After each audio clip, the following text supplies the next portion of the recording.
Right now, the same money that barely buys a starter home in the US can unlock residency in Europe. US housing costs have climbed to levels that would have seemed absurd 10 years ago. Meanwhile, several European countries are actively competing for foreign investment by offering residency pathways tied to property purchases or capital investments. The sweet spot sitting around that $250,000 range opens more doors than most people realize. Real numbers, real ROI projections, real trade-offs, and that one major catch most people overlook until it is too late. But to understand why these deals even exist, you need to see how these programs actually work. Before getting into each country, there is something important to understand because it shapes everything that follows. There is a fundamental difference between buying property in Europe for lifestyle reasons and buying property in Europe specifically to unlock residency. These are not always the same thing, and treating them as identical is one of the most expensive mistakes people make when researching this space. A beautiful villa in the south of France might be everything a person dreams of, but France does not offer a traditional golden visa property pathway.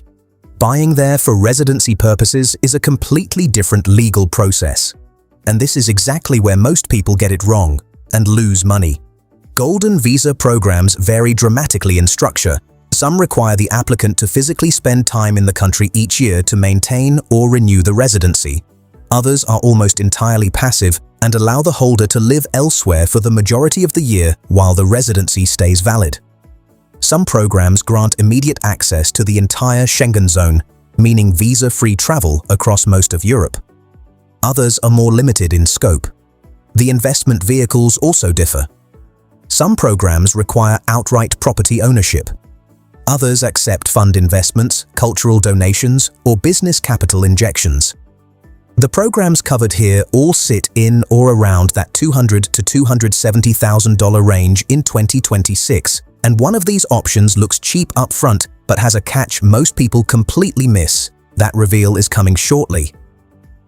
And this first one is where most people start, but not always where they should finish. Starting with the country most people think of first when this topic comes up, and for good reason. Greece has repositioned itself as one of the most attractive golden visa destinations in Europe, and the numbers back that up. The program requires a minimum property investment of €250,000, which translates to roughly $273,000 at current exchange rates. However, that threshold only applies in designated non-prime regions. Investors looking to avoid Athens, Mykonos, Santorini, and a handful of other high-demand areas can access the lower threshold and keep costs closer to that $250,000 floor. Here is what makes Greece genuinely compelling beyond the residency angle. Rental yields in the Greek property market are running at approximately 3 to 5% annually in many areas, and short-term rental demand through platforms targeting tourists continues to grow. The country draws tens of millions of visitors per year, and properties in coastal or island regions with short-term rental licenses are genuinely income-generating assets. That means the investment is not purely a residency play. It is a functioning financial instrument that can offset carrying costs or generate net returns depending on management strategy and location selection. The lifestyle case writes itself: Mediterranean climate, island life, extraordinary food culture, a deeply established expat community, and a cost of living that remains significantly lower than Western European capitals. For context, a property investment in parts of Greece sits below the entry price of a basic starter home in cities like Austin, Denver, or Miami. That is not a cherry-picked comparison. It is the current market reality. The long-term pathway matters too. After 5 years of residency, Greek citizenship becomes a possibility, subject to language requirements and other conditions. That language requirement is worth flagging because it catches people off guard. Greek is not a language most Western applicants have any background in, and reaching conversational fluency within 5 years requires real commitment and structured learning. It is achievable, but it is not trivial. More on the full picture of catches and trade-offs later. But Greece is not actually the cheapest way into Europe, and the next option surprises most people who have been following this space. Portugal has a reputation problem in the golden visa conversation, and that reputation is partially deserved and partially outdated. The country ended its real estate golden visa route in 2023, which sent shockwaves through the expat and investor communities. Many people wrote Portugal off entirely at that point. That was a mistake. The program still exists, and it still works. It just works differently now. The pathway that remains open involves a minimum investment of €250,000 directed toward cultural production or artistic heritage projects. That is roughly $273,000, putting it in the same financial range as the other programs on this list. The critical distinction is that this route does not result in property ownership. The capital goes toward qualifying cultural or artistic initiatives, and in return, the investor receives Portuguese residency rights. This is a pure investment play rather than a property acquisition. No asset sitting on a balance sheet, no rental income potential, no building to maintain or insure. For some investors, that clean simplicity is actually appealing. Less management overhead, no exposure to local property markets. For others, not holding a tangible asset is a deal breaker. Both reactions are completely understandable. Portugal's appeal beyond the residency mechanics remains powerful. The country consistently ranks among the most livable in Europe. Lisbon and Porto have become global remote work destinations. The English language infrastructure is strong, and the overall quality of life to cost ratio is excellent. The pathway exists. It is just different from what it used to be. And if owning actual physical property is a priority, the next country on this list is where things get genuinely interesting. Now this is where things get interesting, because the next option isn't where most people are even looking. Latvia. Almost nobody in mainstream conversations about European residency mentions Latvia. That is both its weakness as a lifestyle destination for some and its significant strength as a residency strategy. The program requires a real estate investment of €250,000 plus a 5% state fee calculated on top of the investment amount. That puts the total cost slightly above €260,000, but the entry point remains within the range being discussed here. What Latvia provides in exchange is Schengen zone access and European residency through a program that has nowhere near the competition level of the Greek or Portuguese programs. Fewer applicants, fewer headlines, and for many investors, a faster and more straightforward process. This program flies completely under the radar in English language media. Riga, the Latvian capital, has a genuine and growing arts and culture scene, strong digital infrastructure, and a cost of living that is among the lowest in the European Union. For investors focused purely on securing the residency and Schengen access rather than relocating lifestyle factors, Latvia offers a remarkably clean and underutilized pathway. The property market is not going to generate Greek-level short-term rental returns, but for the investor who wants a legitimate EU residency foothold without enormous competition or complexity, Latvia deserves serious consideration. It is one of the most undervalued options in the entire European residency landscape right now. And this next one completely changes how the investment works. Hungary enters this conversation in 2026 with a recently relaunched program that has two distinct tiers. And understanding the difference between those tiers is essential for anyone researching this route. The first tier involves a €250,000 investment directed into approved real estate investment funds. This is a fund structure rather than direct property ownership, similar in some ways to the Portuguese cultural investment route, but with a financial returns component built in.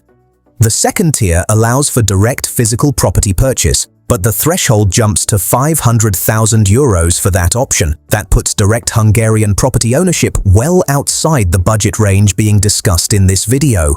The fund route, however, sits squarely in the €250,000 zone and was relaunched with significant government backing and promotional energy. Hungary's position within the European Union makes it strategically valuable. Budapest is one of the most architecturally striking capital cities in Europe. The country has a well-developed healthcare system, and the Schengen access that comes with the residency is full and unrestricted. The fund investment structure means investors are placing capital rather than acquiring a physical asset, which has its own risk profile. Returns depend on fund performance rather than property market movements. For the investor who wants exposure to Hungarian economic growth without the complexities of property ownership and management in a market they may not know well, the fund route is genuinely worth examining. But if full control over a physical home in Europe is the goal, one country on this list still stands out above the rest for combining property ownership, income potential, and lifestyle value in a single investment.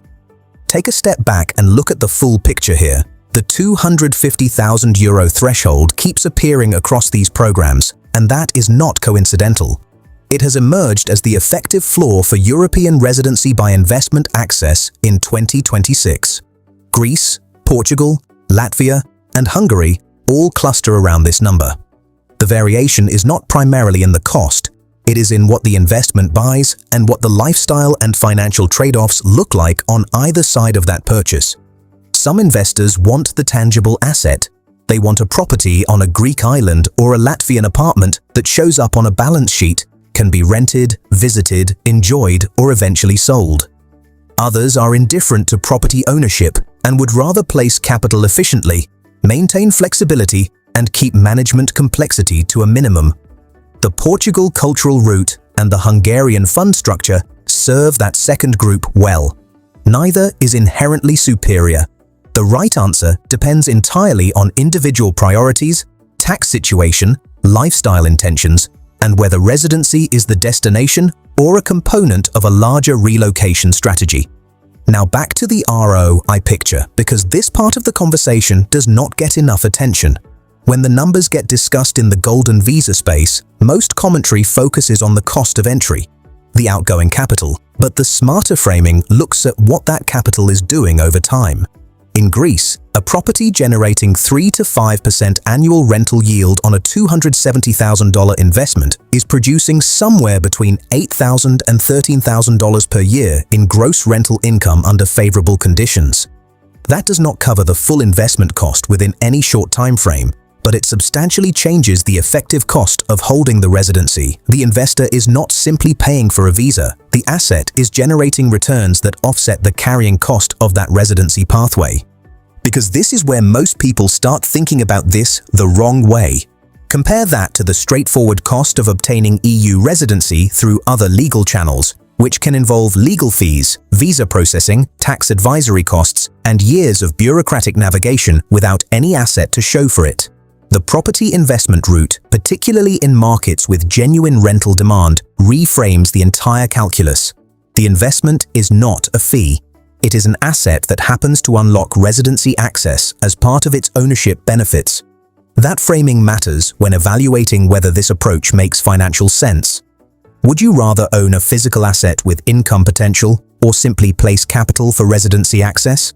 That question has a different answer for every investor, and there is no universally correct choice here. When visiting any of these countries to assess properties or explore the programs in person, using Kiwi to find flexible route options across European destinations makes the logistics significantly easier, particularly when comparing multiple markets across a single trip.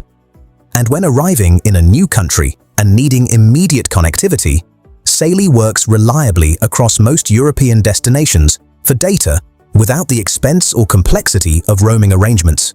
For booking initial accommodation during property assessment trips, Expedia consistently offers the best range of options across smaller European cities and island destinations that may not have strong coverage on other platforms. Now here's the part most people don't see coming, and where some investors get this completely wrong. Greek citizenship after 5 years sounds straightforward, but the language requirement is real and demanding. Portuguese cultural investment returns no property asset and offers no income stream. Hungarian fund investments are subject to fund performance risk rather than direct property market exposure. Latvian property values and rental yields are not comparable to Mediterranean markets. And across all of these programs, the legal complexity of establishing foreign residency, managing cross-border tax obligations, understanding local property laws, and navigating renewal requirements is not trivial. Anyone approaching this process without qualified legal and tax advice in both their home country and the destination country is taking on unnecessary risk regardless of which program they choose. On paper, these look simple. In reality, they're not. European residency through property investment is far more accessible in 2026 than most people realize. The $250,000 threshold is real, it is documented, and it is available across multiple legitimate EU programs right now. The fantasy that this is reserved for the ultra-wealthy is simply not accurate. A person selling a median-priced American home could theoretically redirect that capital into a European residency pathway and come out the other side with a legal EU residency, a tangible asset in some cases, and access to one of the most desirable regions in the world. The real question has never been whether it is possible. The numbers make that case clearly. The real question is whether it fits the specific lifestyle, financial goals, and long-term plans of the person asking. For some people, this is the most impactful financial and lifestyle decision they will ever make. For others, the management complexity, tax implications, and lifestyle adjustment make it the wrong move at the wrong time. The information exists, the programs are open, the numbers are real, the opportunities are open. The only question is whether you act on them or look back later wishing you had.